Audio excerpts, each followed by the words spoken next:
സംഷാദ് മരക്കാർ, സാധാരണ radio collar എന്തിനാണ് നമ്മൾ ഇതുപോലെയുള്ള ആന പോലെയുള്ള വന്യമൃഗങ്ങളെ ധരിപ്പിക്കുന്നത്?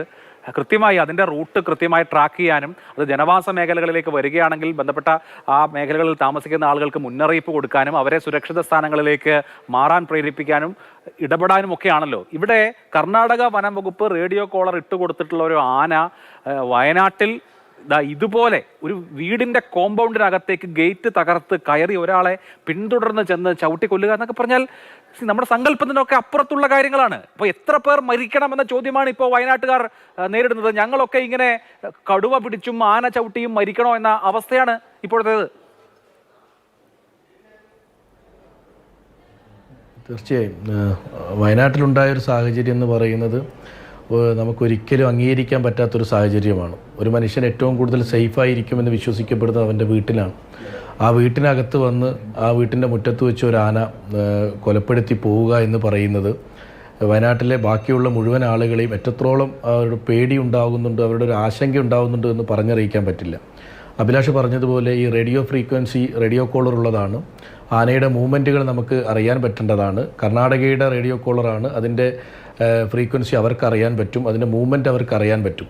ഞാൻ രാവിലെയും പറഞ്ഞിരുന്നു, ആ വിവരങ്ങൾ കേരളത്തിലെ വനംവകുപ്പിന് അവർ കൈമാറിയിരുന്നോ എന്നുള്ളത് വനംവകുപ്പ് ഇതുവരെ വ്യക്തമാക്കിയിട്ടില്ല. അവർ പറയുന്നത് ഞങ്ങൾക്ക് ചോദിക്കുന്ന സമയത്ത് 2 മണിക്കൂർ ഇടവിട്ടാണ് ഈ ആനയുടെ മൂവ്മെൻറ്റ് കിട്ടുന്നത്.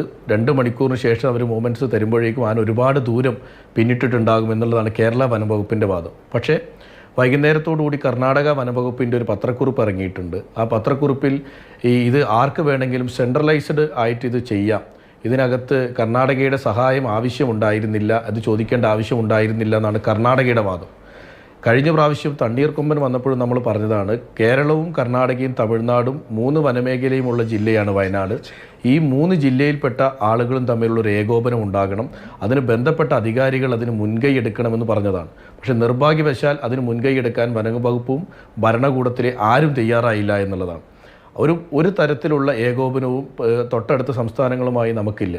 അവിടെ നിന്ന് റേഡിയോ കോളറുള്ള ആന ഫെബ്രുവരി 7-ാം തീയതി വൈകുന്നേരമാണ് വനംവകുപ്പ് ഉദ്യോഗസ്ഥർ പറയുന്നത് റേഡിയോ കോളറുള്ള ആന വനാതിർത്തിയിലുണ്ട്, കർശനമായ നിരീക്ഷണത്തിലാണ്.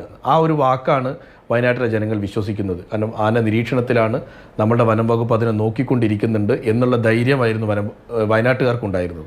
പക്ഷെ ഇന്ന് രാവിലെ 4:38-നാണ് ഇവിടുത്തെ ഒരു local open channel, open new user എന്ന് പറയുന്ന ലോക്കൽ ചാനലിൽ ആദ്യത്തെ ഒരു മെസ്സേജ് വരുന്നത് ഇന്ന സ്ഥലത്ത് ആനയുണ്ട് എന്നുള്ളത്.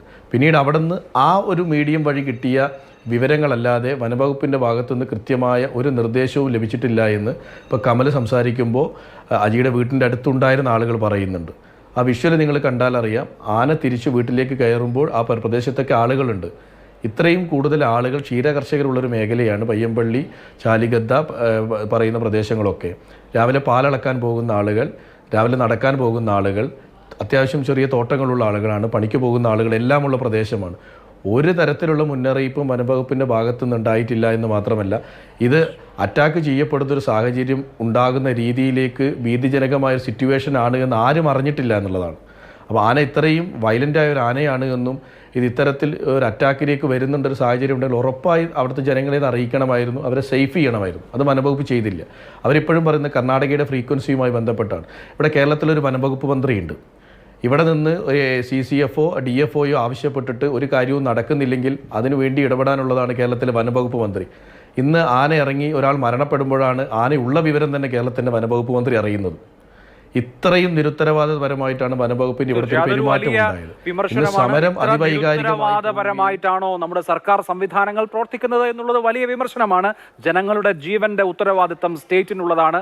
സ്വാഭാവികമായും അത് പരിരക്ഷിക്കേണ്ട ഉത്തരവാദിത്തം നിർവഹിക്കുന്നില്ലെങ്കിൽ അത് ചോദ്യം ചെയ്യപ്പെടും.